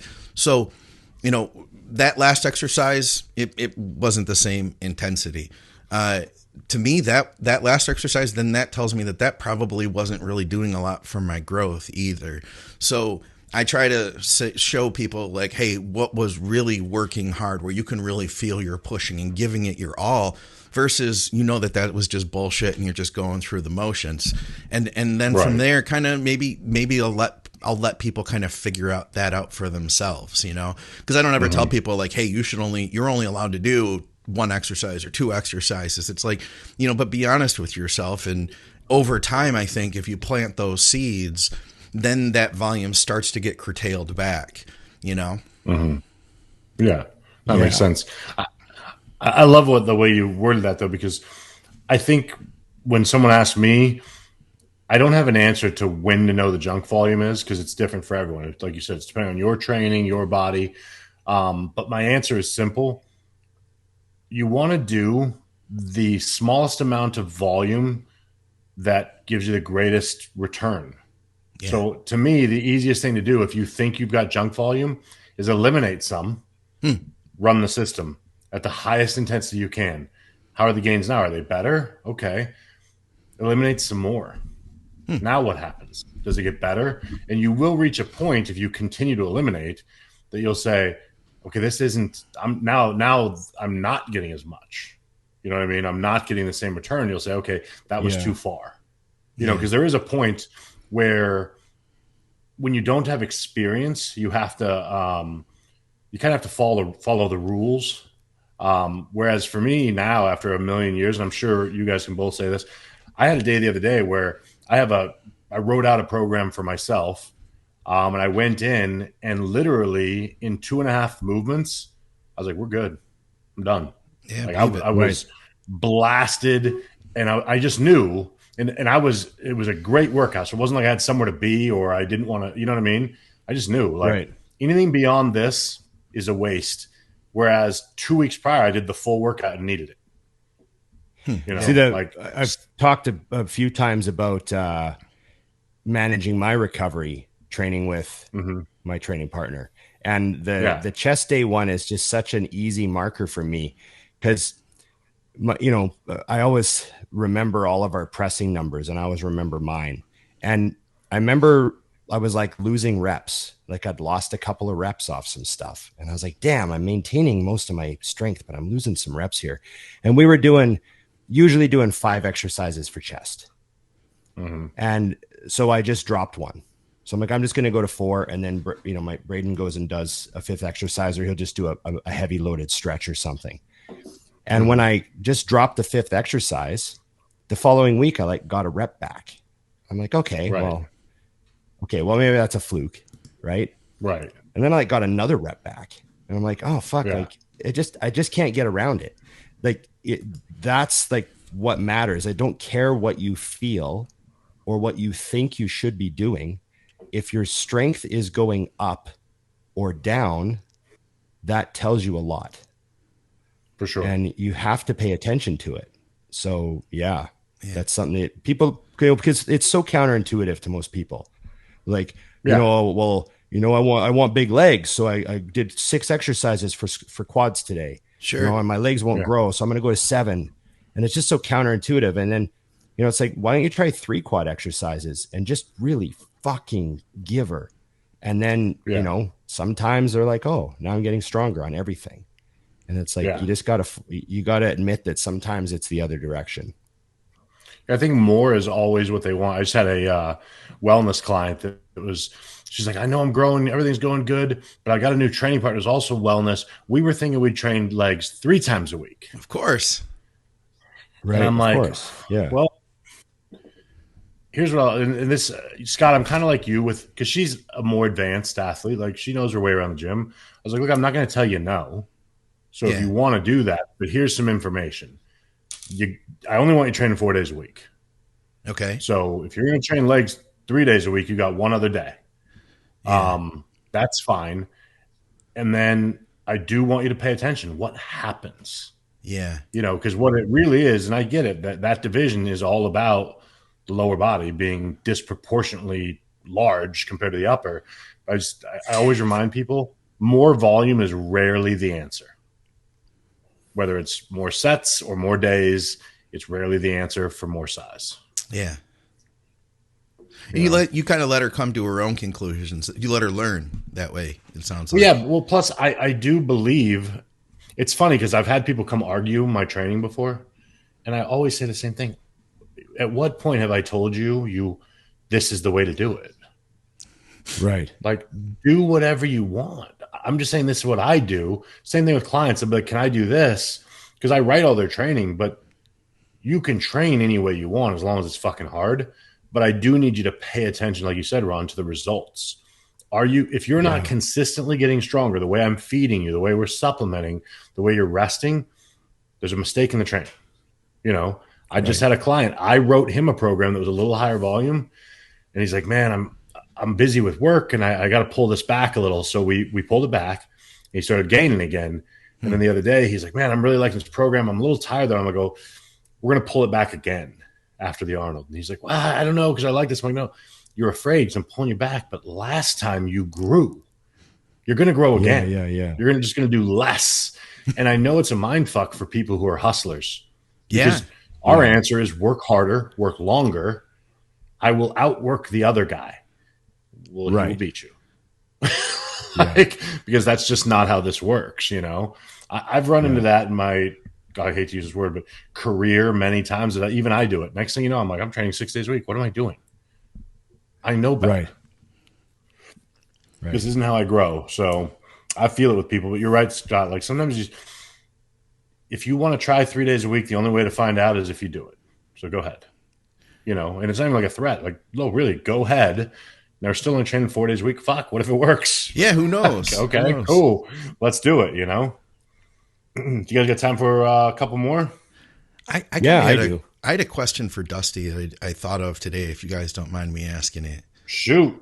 So I had like I said at the beginning of the show, I had a really good workout, and I thought about like what it takes to really turn up. You know what I mean? Like that, because to me, I hadn't had any good workouts in a couple of weeks, and I think it's like this whole like long COVID thing. Things are up, and it feels like everything's going good, and then it goes down, and I kind of feel like 1 minute. I'll be 1 minute. Go ahead. I kind of feel like I'm like I'm lacking something when I don't get to that point where I'm like pushing to that absolute extreme. I really enjoy that, and so I got thinking about you, and I also got thinking about something Kai Green said, because I'm thinking about Dusty. You're known as an intense trainer. You're a guy who can move some extraordinary weight. And from the day I met we talked about how you can turn it on and turn it off and just kind of be yourself. But what it takes when you really turn it up, and kind of like what Kai Green said about Ronnie, he said, if you're putting that kind of weight on your back, the way he put it, he was like, he might be laughing and making jokes, but deep down inside, he's a scary motherfucker. Like he's got some shit to be able to do that. And it just got me thinking, like, and it's a weird question, but like, where are you when you flip that switch? Like, what's going on with Dusty at that moment? Because to me, that's fucking fascinating. What's funny is it's changed. When I was younger, it actually took, like, I mean, we've talked about before with James and JP is like a dark place, like something that actually like angered me, that I could turn around and use that energy. And that was a long time, and it worked. And I'm not somebody that's anti taking bad energy and using it for fuel for something that can benefit you. But after I got sick, it actually became the reverse, which is like, I literally, and it sounds super cheesy, but like when I'm in the gym, I just realized that like I'm doing exactly what I want to do. And that positive push is like, there's literally nothing I would rather do right now than this. Yes. And I can still do it, which, there was a moment there where we didn't know. I mean, for crying out loud, I wasn't able to walk straight. So I didn't know that it would ever come back. You know what I mean? So now it's just a different space, because literally everything I look at it as an extreme opportunity to work out. Yeah. I think most people, we just kind of forget, like, the fact that you get to walk down your stairs and get in that gym, and you've got a 90-minute time period that's all for you. Like, you're a busy fucking guy. You've got a lot of responsibilities. You've reserved 90 minutes for yourself. So to me, it's like, you got to find a way to give yourself what you would give Victoria, what you would give your job, what you would give your parents for that 90 minutes. Because that's your only time period that's just for you. And I do. I find that just sitting in that energy and just knowing, like, I get to do this today. I love that. I mean, now that I'm starting to train heavier again, it took a minute, to be honest. I didn't realize it, but I was shying away from some things for a minute. I didn't realize it until recently, where I was like, I kept coming up with reasons to not get quite as crazy. Well, maybe I don't need to do that anymore. And I realized I just like to train that way. Yeah. And as soon as that flipped, everything got light again. It was like, oh, okay, I can still do this. Huh. But yeah, for me, it's literally just, Scott, I think, and I don't know that it would work for everyone, but if you really break it down, like, when you think about the things you love in life, there's very little that's not another human that's more valuable than that basement gym to you. Yeah. You know what I mean? That's the other guy's yacht or airplane or whatever the fuck their thing is. So it's like, man, spoil yourself while you're in your zone, you know, because that's how I feel in the gym. There's literally nothing in the world I would rather do for those 2 hours. It's That's like why I'm never distracted. It's true mindfulness is what you're telling me. It's true mindfulness, like totally and utterly being present in that moment. Yeah, which is what you should do in everything in life. I think that's where most of us screw up. Like, we're going to dinner with each other now. I'm sitting across the table from Ron, and I'm texting someone that's not there because I'm not. You don't like here. nearly as much as me. You know? It's true though. Like, that part's kind of funny because people do it and you laugh because you're like, this is happening right now. Like, do that shit later. You know. So when you're in the that's why I asked the other day about what your routine was. Because for me, if I trained at home, I would need a way that I reset. So the moment, like if my gym was in my basement, that when I walked through that door, my entire life stayed upstairs. Yeah. And the only thing coming down these stairs was this logbook and what I had to do in the next 90 minutes. You know? So that's just how I would approach it. I like that. Yeah, I'd probably Bluetooth the music from my phone to my gym. And then I'd leave my phone upstairs. You know, I do mine on. I just airplane mode mine. Yeah, because it never fails that someone will text, and then my AirPods are reading me a text about a wine sale, and I'm like, not time for wine. No, but that one sounds really good. I should order. Oh shit, I'm distracted. Yeah. See, that's why I use old school headphones. I want them to do nothing but play what I press play on. Yeah. They transfer your music. I don't want them to be part of the system. You have a text from Mom. Yeah. Not while I'm doing bent rows, I don't.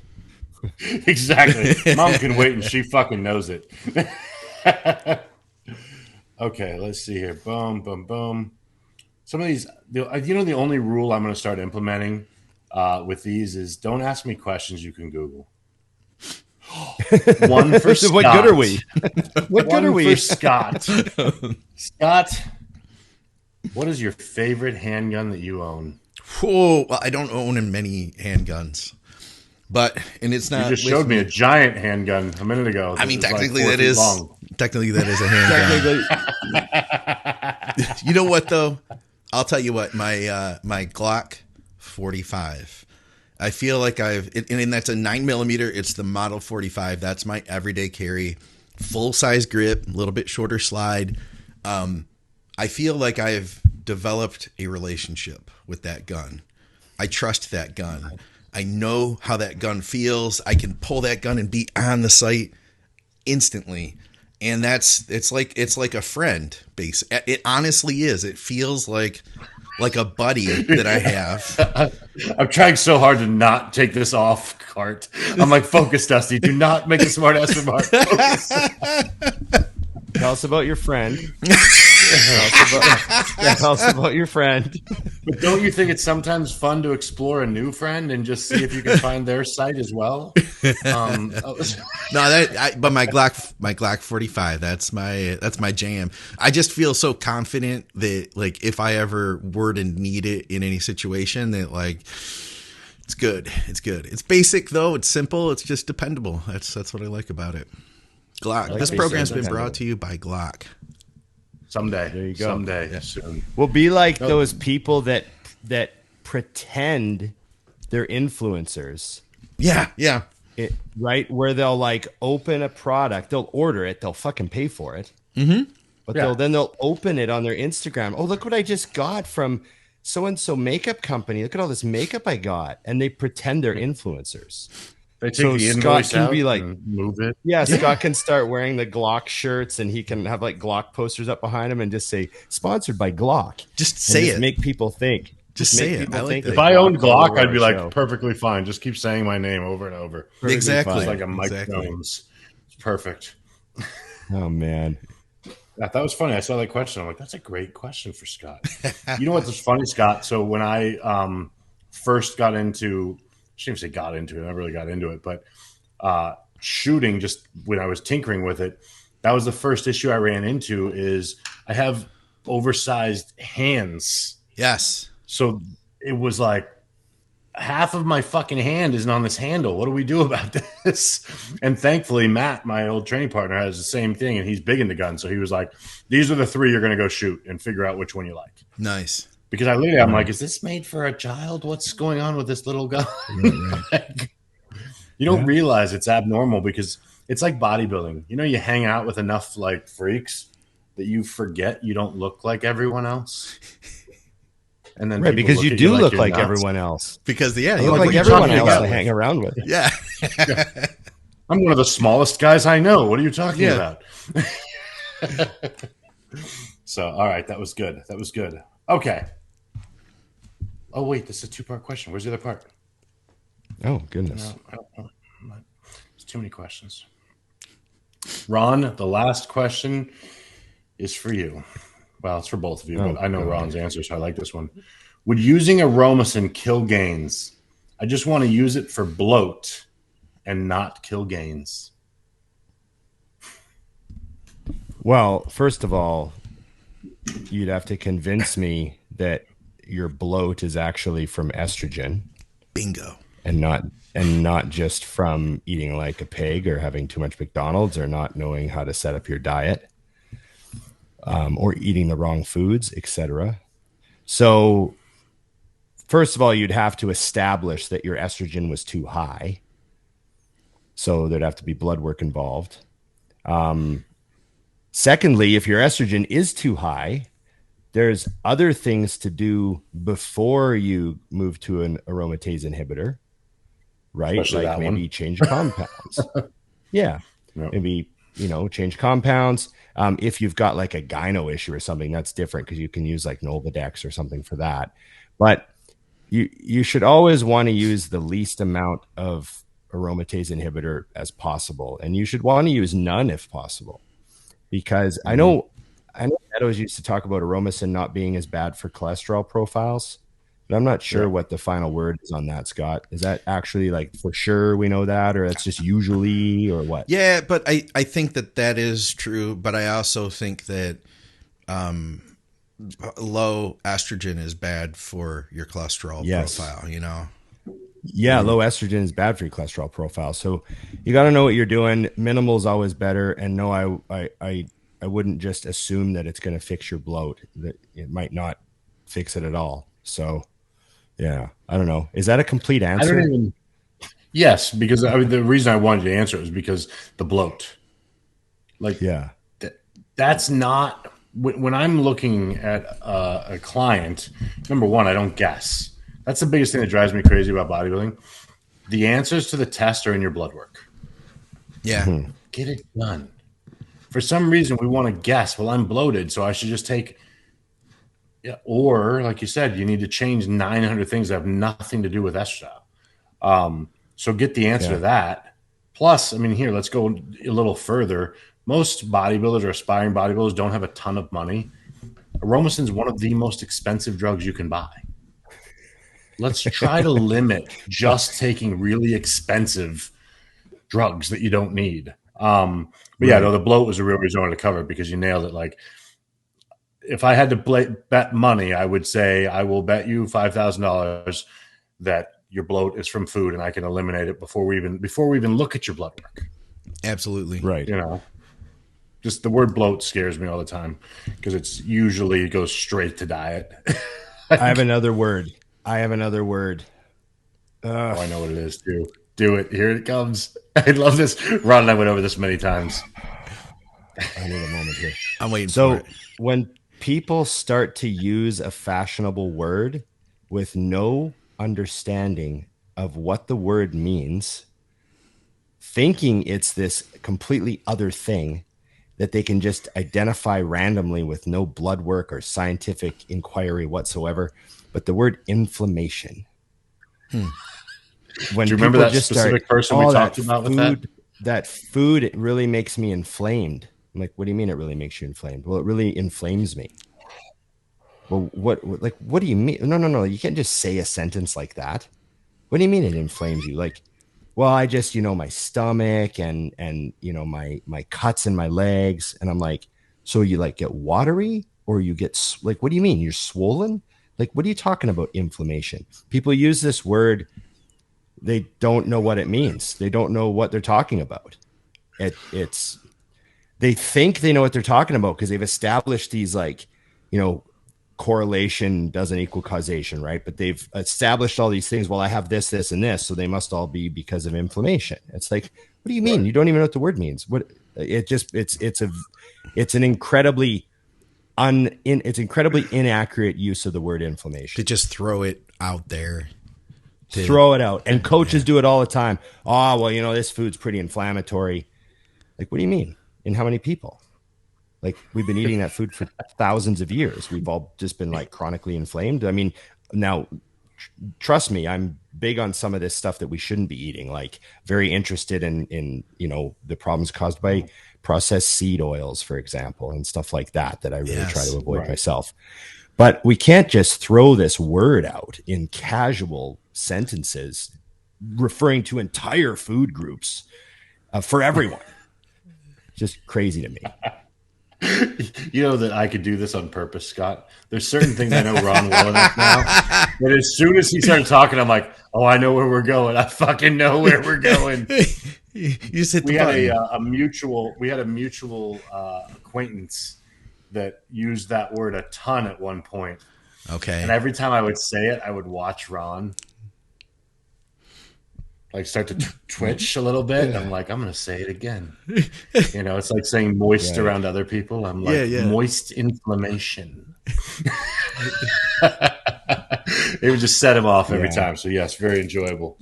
Very enjoyable. Well, that is the best of what I have for the questions today. I'm just realizing I've become a predictable old man. Just to people who know you really well. Like, yeah, exactly. Yeah. I like Dusty's that. Like prompting me. Not that, He's you're only friends if you can push buttons off somebody. So I would do it very easily with me, say, I don't know, purposely moving plates, dick. Right. Oh, I took a picture for you the other day. It was beautiful. I was going to send it to you, but I had my phone on airplane mode, so I forgot. But it was just a hammer machine with like nothing matching, but the weight was about the same, and I was happy. I was okay with that. Good enough. I thought of you yesterday but only because of your gym. So I went to get the plates that I was going to use, but the plates were on the bottom. They were on the 25 rack with 4 quarters on top of them. Oh, of course. And then an empty rung underneath. And I literally looked at it. I was like, Ron would be so irritated right now. So, but here's the one thing. And I'm going to add this at the very end of this episode on the don't be an asshole. You are also an asshole if you see that and leave it. Yeah, help out around the gym. Be that fucking guy that's like, oh, clean up your shit. Then occasionally clean up the shit too. Like, so I just move them. Every day, I probably, for sure at this gym, because it's not as bad as the last one I was at, but I move at least 20 plates every workout. Because I'm just sitting there and I look over and I'm like, oh, let's put those where they go. So if you're going to be the person who's bitching about the weights not being there or the carts not being put where they go or your freedom being infringed on by your country, then be the person who has the balls to do something about it. The end. See you guys. Okay, I appreciate that. Now let's do one more question I had for Dusty. What is the number one thing you're looking forward to doing with Ron when you guys meet up again? This is tough. This is going to surprise people, but the number one thing is actually eating a meal, because we do this with food. This with food would be so much better, even though people get mad at me when I eat. And then number 2 is training. But number 1 is that. I'm just going to safely assume that I will be given weed as soon as I arrive in Columbus by somebody. Is that fair? That's how it always fair works. To assume? Okay. Now, is weed legal in Columbus? Can we go to a store and buy some? Or do I have always to there. No, I don't. I've never. Yeah. bought my own weed Okay. around this. No, I'm just saying, worst case scenario, if we had no Oh, fans of I the was show like, at why all. would I even know that? I don't know. Right. Okay. Just making We know sure, a lot because you of mentioned quality people. I mentioned favorite things to do with Dusty, and then you mentioned going to eat. So then my first reaction was, well, I assume someone Before has we some eat, weed. we are gonna. That is part of a good. I remember. Scott, that's something people don't realize, and Ron will know this. So people always are like, "How do you, when you go to other countries, like, what do you do if you're on a cycle?" Yeah. And here's the truth: someone will reach out to me before I go somewhere and say, "Do you need anything?" Yes. And they just bring it to Anything the at hotel. all. You need Good people. You need some directions. Yeah. You need Yeah. you need a ride somewhere. Do you need food? D-ball You tab? need testosterone? We have it. I like that. So yeah, that I think that's one thing people don't realize. That is how it happens. I've never had to ask. And I've had people just reach I out. always have someone always gives me a pre-roll or I appreciate if you hand me a bag of weed, but also know that I probably don't have papers or a lighter with me either. So maybe help me out and fucking twist that shit up. You're really asking a lot here, Ron. Now you're being specific. If you're gonna give a homeless guy food, make sure you give him a He fork. likes it medium rare. Medium rare. This is overcooked. what's he gonna eat it with? And did you give him any napkins? Like, fuck. You're gonna need What someone about to a wash drink? that down. Yeah. Yeah, is there someone to wash down that meal? Fuck. Asshole. Oh, Hey, God. I have one request since you guys will be together. Most people probably don't realize this, but the reason that when we do the pictures for the covers of the show, the reason I have one picture of Ron and one picture of Dusty, and then I cut those out and I put them together, is because there's like 3 photos of Ron and Dusty together in the same room. I am going to ask for 2 photos. If you're in 2 different locations, I would like 1 photo in each location for If you use think that about for the this, show. The viewers think that this is a small ask, but if you figure it took us 5 years How hard to could get this those be? 3 photos, We'll spend an Asking for entire 2 week 4 days. together. Entire week, no photos. none. Funny. I asked for 2 That's just true. to let the audience know. I asked for 2 because they may get me 1 that way. If I ask for 1, there's probably 0. So I have one question, Dusty. One question. Yes. You know when you're younger and you smoke some weed before the restaurant, you make sure you like, I don't know, we used to do things like you stand upwind and you like smoke downwind. Like Yeah. you don't want that, and then you like, maybe you give a quick spray in the car or something. You don't want to like, or you even like throw a piece of gum in, like, oh, Yeah. are we fine? We okay? We okay? Do you smell me? I don't know. Do you smell? Right. And nowadays, I'll smoke a I joint. I'll usually just walk up fucking to the door of the restaurant, straight finishing. into the yeah, like I don't like no fucks at all. Like I want smoke coming out of my mouth as I'm asking for a table. yeah, We've got a As I table hand for the us. guy You got the a front table the for roach 2. clip, I'm like, can you Yeah, toss this for yeah, me? just like- Thanks. Yeah. That's fine. There's a certain age where you stop caring. I don't know Yes. what happened at some point, or is it? Yeah, there's just a certain point. Where Shortly you're like, after that, nah. we buy New Balance tennis shoes, and we're fucking done. Got a big day tomorrow. Bed Bath and Beyond. If we have enough time. hey, that's my life now. That's my life here. Yeah. Okay. Thanks everybody. Thanks Scott. Thanks Dusty. The last 5-minute crew really benefited from staying to the end of that episode because I thought the back 10% was definitely where the gold was. So thanks everybody, and remember, it's just bodybuilding. See you at the Arnold's. Well, they gave us the legal weed so that we're all adequately sedated. Good call. I would do that. Don't think about your problems. Just smoke this. Yeah. You can fix the mics. Smoke What's this. happening here? I'm gonna go. It's funny. I turned my camera. I was gonna show you my bike, and then I realized it's in my truck already. 'Cause I'm riding later. So, okay. Look what I got, Ron. I'm going the wrong way. Fuck. Yeah. Fuck. Everyone needs a toy. Hey, go play This with it for is, a few hours. Yeah, this is considered a pistol, believe it or not. Well, I can see why. I put that in a holster. Yes. It's a bigger holster than you've seen in the past. I get one of those holsters that go right under the arm like a detective, on TV. Just kind of like do one of those.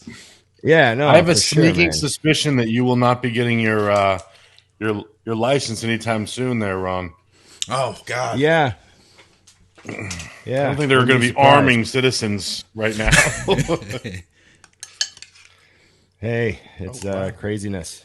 But, I'm just trying to mind my business and make sure I take care of what I got to take care of through all this. When I got you got responsibilities. You got to make sure that you don't let your guard down because you're too busy just watching the news and not doing anything. Yeah. So yeah, I wouldn't watch the news anyway since they're not showing anything. No, it's crazy. It's a very complicated situation. Are we recording? We are. Okay. Ron's like, but I will save that sentence for later. you got the number. You got the number wrong. It was 125 last week. I know. And we even talked about it. We did. Scott's turning into me. He's not watching the shows anymore. He's just fucking winging it. He knew I wasn't there, so he was like, it's fine. I'm like, this is episode 125, right? And then he checks. He's like, yeah, 125. So I do the intro 125, and then he puts it up 126. There was like one person. Yeah, I figured it out afterward. There was like one person that noticed, and they're like, why does it say 126? And I was like, well, turns out. Funny. We were making sure you're paying attention. We shot the Regina episode of Mutant on a Mission that just came out at Brickhouse Gym. We shot that in like November, I think, or October. And then we just sat on it because we weren't starting the season yet.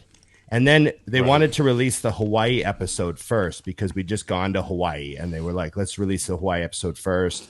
And then we can spread out the 2 Hawaii episodes, right? We'll do this one first, and then the second one we can release it like third or whatever. So they go to release Mutant on a Mission, the Regina episode. And the problem is I say, episode 1. We're back. We're at our first episode of the new year. You know what I mean? So they were having this discussion like, what do we do? Do we re-edit this video because it's already finished and everything? Yeah. And then they're like, well, let's just blurt out, let's just black out Ron's mouth and write episode 1 and just make it funny. So they just put a bar over my mouth while I'm talking and they bleep out what I'm saying or whatever. And it just says episode 1 or episode 2 or whatever. Yeah. It's pretty funny. I love it. So just gotta, fuck it, just fucking bleep his voice. Well, that's a better route for marketing, anyways, because it's like something to talk about immediately. Oh, I like this. Hot slut. Nice. It's a great cup. It's Emily's. It's a tricky situation because I want to say that's obvious, but then that's the obvious thing to say. And then I'm like, oh shit. Oh, there's too many stories, Scott, that cannot be made for the show. That Emily would freeze anyone but me. Let's just say that Emily. She Emily said some things that would throw some people off. She got this for a birthday gift or Valentine's gift from like one of her best friends. And I like it. So Emily actually wanted me she goes, make sure you take that on the show. So you could be a hot slut too, Ron, just so you know. Back in the day, in your prime, you were a hot slut. Well, I like to think of I like to fancy myself a bit of a hot slut back in the day, Dusty. See that for sure. I was more of a farmer, just spreading seed. Farmer. What's happening? I've got a what's happening? I don't know. My screen is black. I'm fixing it. I think I look really handsome when I'm black. Yeah, you know what I think happened. 4 here? of us now. You know what I think happened I'm in here? the middle. I maybe touched the computer with my my thing here, and now everything's like fucked up. That didn't come on the screen, so you should be careful when you say you touch the computer with your thing. Yeah, maybe show the thing. With my there we go. There we go. We'll leave that. Scott's thing just reaches out and touches things. Yeah. We got to. Well, he only has one more week to do that. We'll get that out of my system. Well, yeah, exactly. We'll edit all that stuff into the show. Okay. There we go. I wasn't prepared. I was still eating. I apologize, guys, for being a minute late. What are you This is the gold. I don't want this to not be included. All right. This is the stuff. This is the stuff that if we had a behind the scenes section where people could pay for the extra footage, this would go there. All right. Yeah, we'll start that. Sure. Okay. Let's so we're at 126. No, 127. Last. But So we're not going to do 126. What's happening? It is 126. We did 126 last like time. the 13th floor. So we did 126 last time, but we called it 125. You called. It was No, 126. we did. You sure? Did I get it totally Yeah, it wrong was then? 125. Now you're way back. Yeah, Now you I got to could- find out for sure. Hold on just a second. Yeah, that's why it's so funny, Scott. Is because we knew it was 125. I thought I made a mistake because I looked and I was like, I thought it said, no. yeah. But you know, I get like, I'll see it. Here's what probably happened then. I saw 124 and I was like, okay, that means it was, because I always double check before I type it in. Right. And I was probably like, okay, that means it's 125. And then when I actually typed it, I was like, okay, 125, that means this is 126, and got ahead of myself. It's okay. You've only done 3,000 podcasts. I can't imagine why you don't keep every single thing straight and know every single episode number. All right, let All me I'm going to just double say check is here. I don't show So- up for one fucking week, and you guys don't even know what number it is. So you are right. You guys are all absolutely right, including our guy who commented. So I appreciate everybody. I'm literally figuring this out right now, and I'm trying to eat my Okay. post First workout time, meal it's so I don't fine. go hypo. Thank God. About that. Okay, everybody.